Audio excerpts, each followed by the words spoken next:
Assalamualaikum warahmatullahi wabarakatuh. My name is Aiman Nadzmi bin JAMIL. I am currently a student from University Tun Hussein on Malaysia, UTHM, from the Faculty of Civil Engineering and Built Environment.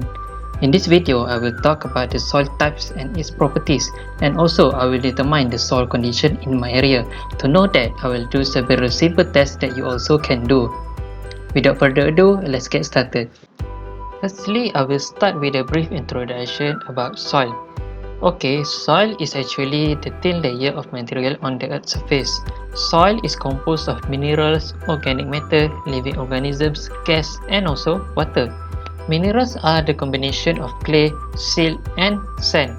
Meanwhile, organic matter is defined as the remains of dead plants and animals that naturally provide nutrients to the soil. Next, gas is the state of matter that fill the space between the soil particles, while on the other hand, water is the matter that is held within the spaces of soil. There are many types of soil classification, and they are classified based on its properties such as size, texture, and permeability. Common soil types are including sandy soil, clay soil, seed soil, and lastly, loam soil.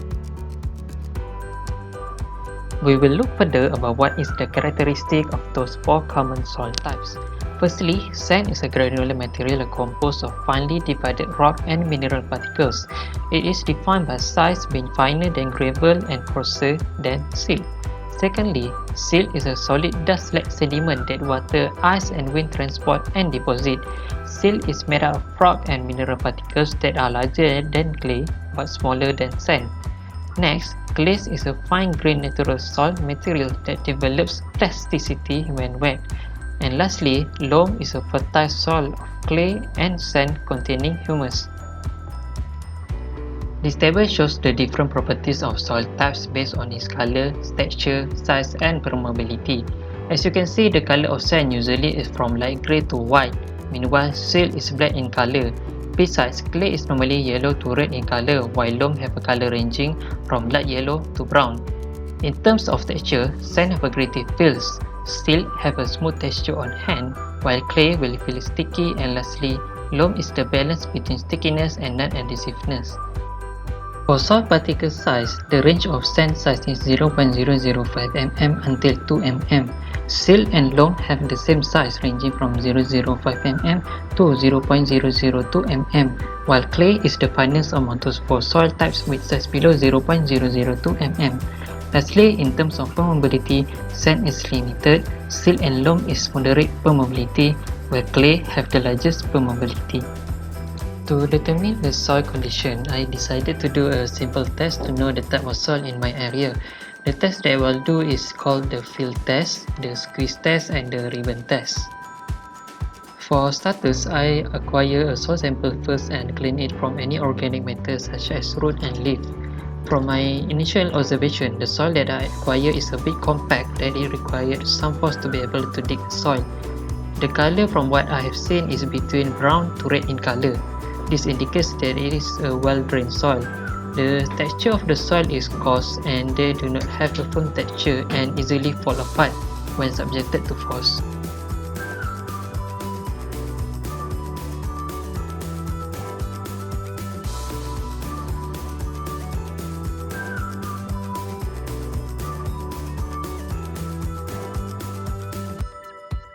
I start first with the field test. I collected a bit of the soil sample on my hand and wet it with tap water. Then I feel the particles texture using my fingers.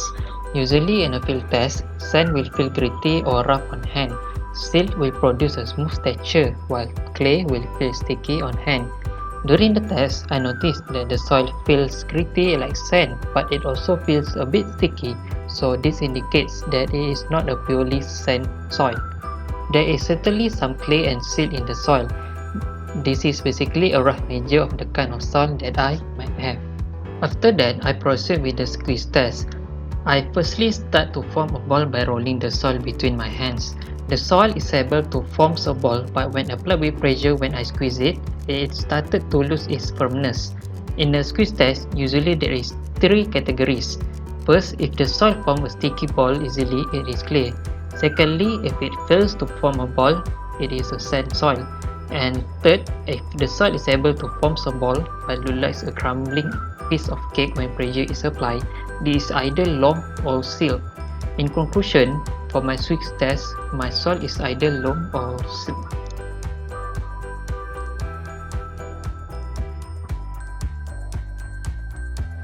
Lastly, for the ribbon test, I squeeze the ball between my thumb and index fingers to form a ribbon until it breaks from its own weight. The soil started to crumble once I started to make a ribbon, and the soil ribbon ended up forms less than an inch.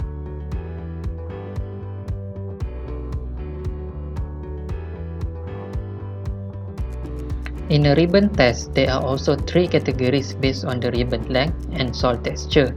If it forms a ribbon less than an inch and it feels gritty, it is sandy loam. If it feels smooth, it is silty loam, and if it is neither, it is a loam soil. Second, if it forms a ribbon between 1 to 2 inches long and it feels gritty, it is called sandy clay loam. If it feels smooth, it is a silty clay loam. And lastly, if it is neither of those two, it is called clay loam. The third category is if it forms a ribbon larger than 2 inches long and it feels gritty, it is sandy clay.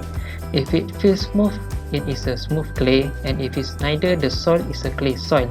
Since in my test, the soil forms less than an inch in length and the soil texture feels gritty, so I can conclude that my soil type is a sandy loam type of soil.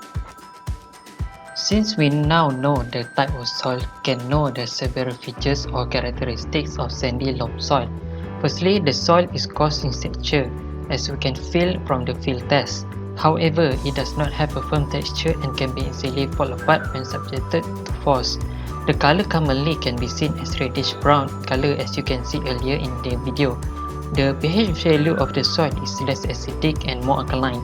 The pH value varies between 0.8 to 1.3. The soil can provide good aeration by facilitating a good flow of oxygen. However, the soil cannot hold water, so it drains excess water in them. Lastly, since it is a combination of sand and loam, it is very nutritious and fertile for plants to grow. Sandy loam soil is very useful for farmers and gardeners due to its capabilities with good drainage and rich in nutrients for plants or crops to grow. Evidently, the area where I live are surrounded by crops from small gardeners in residential area that grows including banana plant and even coconut tree, to a large oil palm plantation activities. As a conclusion, soil condition is important especially for civil engineers or civil engineering structures such as road, building and bridges are built on ground, and the structures depend on the soil capabilities to hold its load to be transferred to the earth. Soil play a major role in determining the depth of foundation required to keep a building safe. Different type of soil will require different type of foundation, and civil engineers need to evaluate and decide the best type of foundation that need to be used. This is impossible without the study of soil. Geotechnical engineering is one of the civil engineering disciplines specialized in using scientific and principles of engineering to collect and interpret the physical properties of the ground for use in building and construction. They totally play a major role in shaping the world that we are standing right now. Lastly, I hope that you learn something from this video and apply it in your daily life. Thank you for watching, and I hope you have a good day.